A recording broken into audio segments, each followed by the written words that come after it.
What we wanted to do, I think, initially with the primary care trusts was get health organisations, NHS organisations, much closer to the local community than the old health authorities, get them working very closely with GPs, and really focus on what the NHS needed to do in each local community, getting them focused on preventing illness, actually, and promoting health, as much as making sure that the actual services to treat people who were ill were the right services for those local people. And I mean, why were there initially 306? I don't know, I wasn't Health Secretary at the time, so I don't know why the original figure of 306, 302, whatever it was, originally came up. But the problem that I confronted, this is 2005 now, is I had primary care trusts saying to me, we're too small, we need to merge. In Leicester, for instance, in my own city, we had 2 primary care trusts for a city that was a unitary authority with 1 social services department. And everybody I spoke to in the Leicester NHS said 2 is 1 too many. We only need 1, the overheads are too big, this is just not the right way to organise it. We need the health service working much more closely with social services on the care of the elderly. So has it worked now then with the 152? Are they doing a better job? I think we've got a much better structure in place now, and it's still the case that some primary care trusts are much better at what they're doing than others, and that perhaps will always be the case. Isn't that a bit of a contradiction, though, to have a system where you're going to have some areas which are very, very good, and then some areas which are very, very bad? If you're having a national health service, surely you want a structure in place which is going to provide proper health service for the whole country. One of the problems with the NHS for 60 years now is that you've had this absolute commitment to fairness, to a universal service, giving everybody health services that are of the same quality.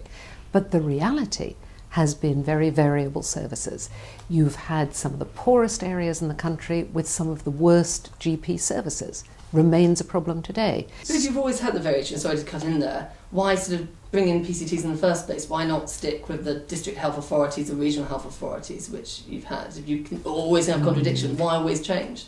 The National Health Service is one of the largest organisations in the world, and when it was set up on the model really of the old nationalised industries, because a centralised, bureaucratic, top-down system was the way you ran big organisations. It was the way you ran big companies in those days as well.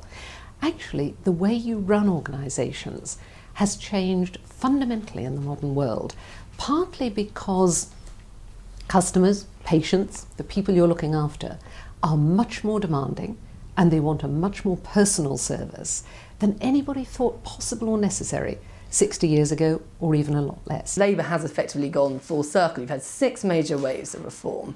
In its first term with Frank Dobson, you abolished the internal market, you abolished fund holding. Just before you became Health Secretary, John Reid brought in practice-based commissioning, essentially the same as fund holding, which was abolished.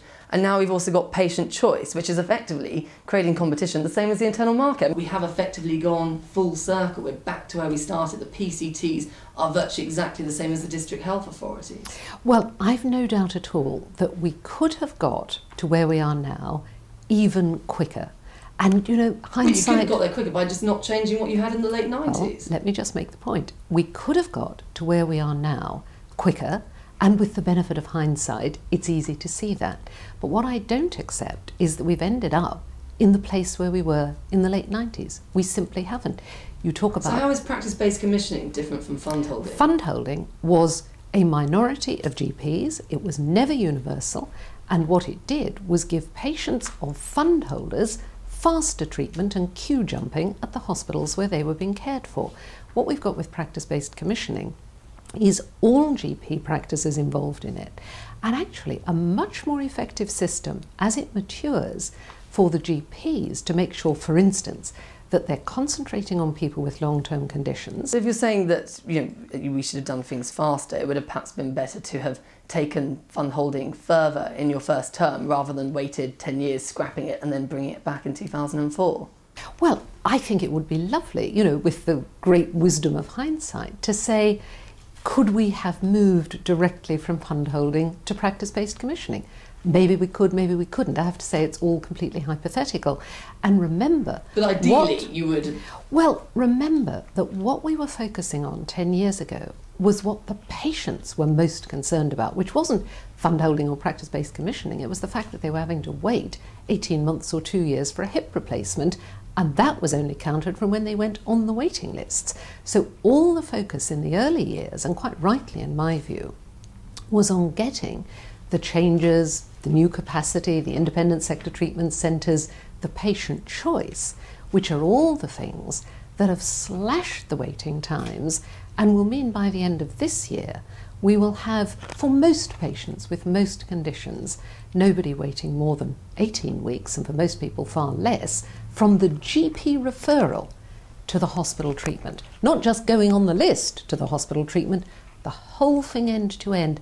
That is a transformation of the health service, and I think it gets overlooked if all you do is focus on the bureaucratic structures. Okay, but I mean, there's also then the problem where some PCTs have not been providing healthcare for their patients. The prime example being IVF. And what do you make of that, where women are not able to get IVF in one PCT, North Yorkshire and York PCT, North Hampshire, for example? There, they will only provide it in very exceptional circumstances or in a very small window. Surely that isn't fair. Well, the policy is very clear. NICE has set out the guidelines, because again, I think quite rightly, we said it's not for politicians to set clinical... You did, and you set up NICE, which is very good, and NICE says that the NHS should provide 3 rounds of IVF treatment. NICE has made it very clear. 3 rounds of IVF treatment is the standard. John Reid, my predecessor, was worried about the costs of that and said to start with, everybody should be providing at least 1 round. But the PCTs aren't. Some primary care trusts aren't managing that. And that comes back to actually how they're managing their budgets. Not only what their priorities are, but actually making sure that they are getting such good value for every pound of the billions that we've poured into the health service that they can meet that IVF standard. And that's obviously what we want. It's what every patient wants and every patient deserves. But then there are also sort of more serious cases as well of people needing treatment for cancer and not being able to get the treatment they need. There was a chap last year in North Yorkshire and York called John McNamara who needed Velcade, and his people in Leeds were receiving the treatment for exactly the same condition, but his PCT refused to actually fund the treatment, and very regrettably he actually died in February. He would have died anyway, and there's no link to say that him not getting the treatment caused his death, but certainly there was a delay, and he could have potentially had up to 5 years of his parents. Should primary care trusts really actually be providing life-saving or life-prolonging treatment like with this chap's case? These are all enormously difficult decisions, and again, that is why we set up NICE, because on the one hand you have these heart-rending cases, like the one that you've just mentioned, of somebody probably dying of cancer, but perhaps somebody whose life could be prolonged if they get the right treatment. On the other hand, you will have very large numbers of people whose lives can be saved for years on end if they get, for instance, the preventive care, the early care for heart conditions, the very unglamorous, non-headline making care that goes with long-term conditions, which are the really big, that's the really big epidemic that we face in our country. Every health service has to make these difficult decisions. And in a sense, the irony is that because these decisions are now so open and so transparent, the NHS gets attacked and criticised in a way that it never did. Let me just make the point. These decisions have always been made in the NHS, just as they're made in the American healthcare system and everybody else's healthcare system. And in the old days, they were made by individual doctors in secret. Half the time the patients didn't even know whether or not they were being refused a particular treatment. Now we've got national standards, transparently set by an independent clinical body, which is NICE.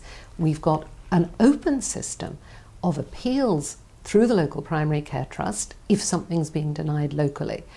As I say, the result is more openness and actually more fairness, but far more criticism of the NHS than the old secret system.